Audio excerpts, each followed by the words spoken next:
అందరికి good evening. అందరూ బాగున్నారా? ఈరోజు మన వీడియో ఏంటంటే నేను చెప్పాను కదా ఫ్రెండ్స్, చీపురు ఏ విధంగా ఊడిస్తామో అనేది ముందుగానే చెప్పాను. ఇప్పుడైతే మేము ఏ విధంగా ఊడిస్తున్నాము, చీపురుని నాటుతున్నాము.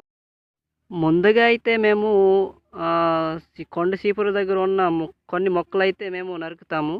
నరికిన తర్వాత అయితే నరికిన చీపురు మొక్కల్ని ఇలా కట్ చేయాలన్నమాట. చూడండి, ఇలాగనమాట. కొండ చీపురు నాటేటప్పుడు ఈ మొదలు ఉంది కదా ఫ్రెండ్స్, ఈ చూడండి, ఇది కొమ్మలు వచ్చే దగ్గర ఈ వీటి దగ్గర అయితే మట్టి మనం కప్పాల్సి వస్తుంది. ఎందుకంటే వీటి నుంచే వేర్లు అనేది ఏర్పడతాయి అన్నమాట. చూడండి చూడండి ఫ్రెండ్స్, ముందుగానైతే మేము నాటేసాము కొన్ని. చూడండి, ఇదన్నమాట. ఇదైతే మొక్క అనమాట. మొక్క నుంచి కొన్ని తీసి గడ్డపారతో తీసి మొక్కనే